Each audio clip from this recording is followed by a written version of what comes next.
जब वृक्ष ने कहा, आचार्य जी आप नहीं तो हम नहीं।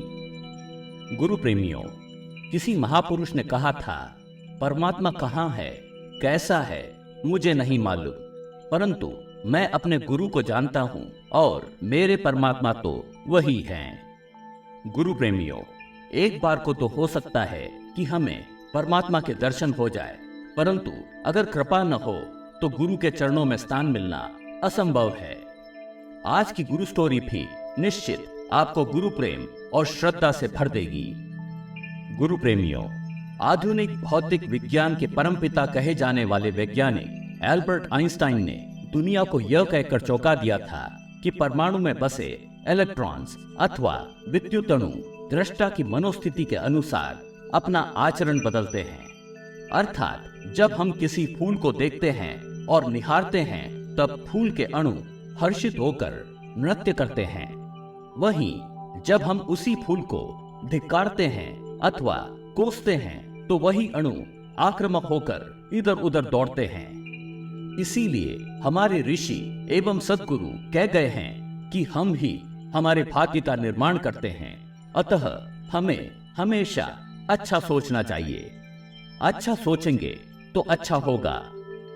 सद्गुरु श्री रजनीश का तो जीवन ही शिक्षा है, परंतु इसके अलावा भी उन्होंने अपने प्रवचनों द्वारा ऐसे कई दिव्य रहस्यों पर से पर्दा उठाया जो अन्यथा हमारे समझ से छुपा रहता। ऐसी ही एक घटना का उल्लेख स्वयं श्री ओशो ने अपने एक प्रवचन में किया था। यह उन दिनों की बात है जब वे कॉलेज में प्रोफेसर के पद पर कार्यरत थे।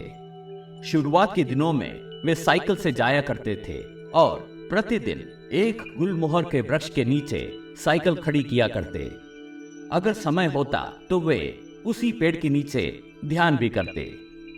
एक तरह से सभी जानते थे कि अगर आचार्य जी को ढूंढना है तो वे प्रोफेसर कक्ष में कम और पेड़ के नीचे ज्यादा मिलेंगे। कुछ छात्रों ने तो उन्हें उसी वृक्ष से बात करते हुए भी सुना था, परंतु सभी जानते थे कि आचार्य जी विशेष हैं, अतः बात भले ही समझ में न आती हो, पर श्रद्धा में कभी कोई कमी न आई।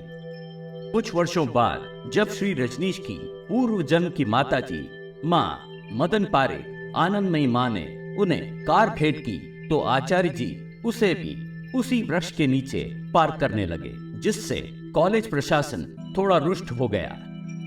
श्री रजनीश को बुलावा भेजा गया और पूछा गया कि आखिर वे अपनी कार को वृक्ष के नीचे क्यों खड़ी कर रहे थे, जबकि कार पार्किंग की एक अलग जगह आवंटित थी। जवाब में आचार्य जी ने साफ कह दिया कि जब तक वे कॉलेज में कार्यरत रहेंगे तब तक कार तो वहीं पार्क करेंगे, चाहे जो हो जाए। कॉलेज प्रशासन असमंजस में था कि करें तो क्या करें। आचार्य श्री रजनीश कॉलेज की शान थे। ज्यादा कहने पर कहीं वे रुष्ट होकर नौकरी छोड़ बैठे तो कॉलेज एवं छात्रों का बड़ा नुकसान हो जाएगा। यही सोचकर कॉलेज प्रशासन चुप रहा। श्री रजनीश भी अपनी बात पर अड़े थे, परंतु प्रश्न यह उठता था कि आखिर उस वृक्ष में ऐसी क्या खास बात थी कि वे उसी के नीचे ध्यान करते थे, बातें करते थे और कार भी खड़ी किया करते थे। खैर, इसका जवाब कुछ समय बाद प्रकृति ने स्वयं दे दिया। कॉलेज कैंपस में करीब 50 से ज्यादा गुलमोहर के पेड़ थे। जिस जगह वह वृक्ष खड़ा था वह कॉलेज के वाइस चांसलर की खिड़की से साफ दिखता था। दिन भर के कार्य के दौरान वाइस चांसलर साहब की दृष्टि पेड़ पर कई बार बढ़ ही जाती थी और अगर योग बना तो वृक्ष के नीचे बैठे बुद्ध श्री रजनीश के भी दर्शन हो जाते थे। कुछ महीने बीते होंगे कि एक दिन जब आचार्य जी वृक्ष के नीचे बैठे थे कि तभी वाइस चांसलर साहब वहां पहुंच गए। प्रणाम करने के बाद उन्होंने आचार्य जी से कहा, आचार्य जी, क्या आपने ध्यान दिया कि आपका वृक्ष ही हरा भरा है और फूलों से लदा हुआ है, बाकी सारे वृक्ष सूख गए हैं।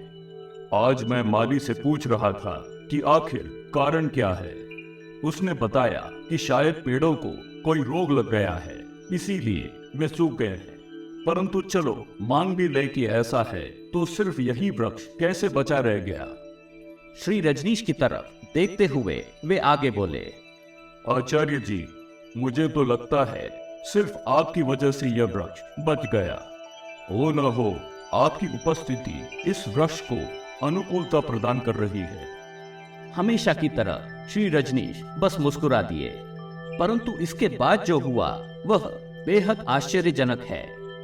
वह पेड़ करीब 5 साल तक हरा भरा रहा, जब तक आचार्य जी वहां कार्यरत रहे।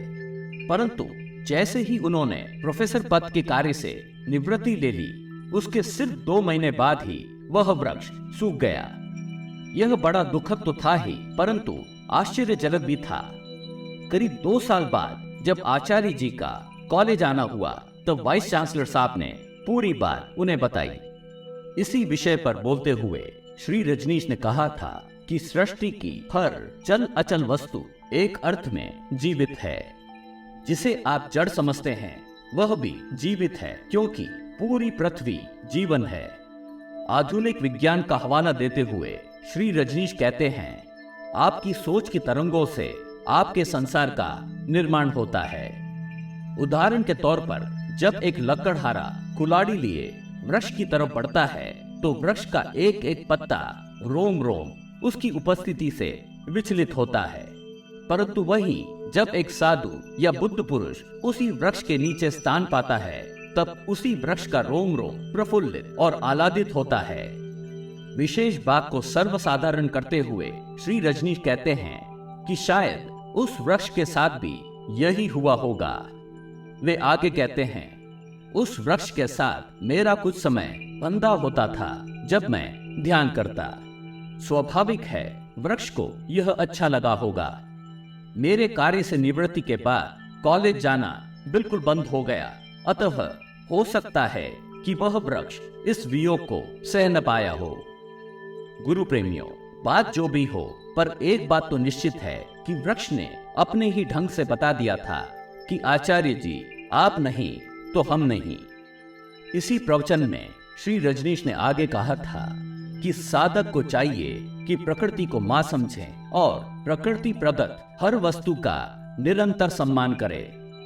साधक को हमेशा ध्यान रहे कि प्रकृति जीवित है, भले ही वह वृक्ष हो, फूल हो, झरने हो, पहाड़ या पत्थर, यहाँ सभी जीवित है।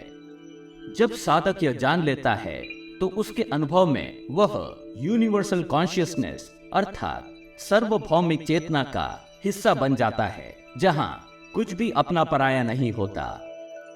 आत्मबोधि वही है जिसने जान लिया कि वही सब में है और सब उसी में। गुरु प्रेमियों, मनुष्य जाति ने इतनी भौतिक प्रगति कर ली है कि अब असंभव कुछ भी नहीं रहा, परंतु दुर्भाग्य से प्रगति के नाम पर हमने पृथ्वी और प्रकृति का इतना दोहन कर डाला कि आज प्रकृति माँ रुष्ट होने लगी है। एक बालक भी जब माँ के बाल नोचे तो करुणामयी माँ कुछ क्षणों के लिए बालक को झटक देती है। सद्गुरु श्री रजनीश के प्रवचनों द्वारा हमें यह ज्ञान होता है कि हम प्रकृति का हिस्सा हैं, ना कि प्रकृति के मालिक। गुरु प्रेमियों, हम आशा करते हैं कि आपको आज की गुरु स्टोरी प्रेरणादायक लगी होगी। हम गुरु स्टोरीज के माध्यम से हमारे प्यारे सद्गुरु भगवान श्री रजनीश के चरणों में सादर प्रणाम करते हैं और सभी गुरु प्रेमियों की मंगल कामना करते हैं। धन्यवाद।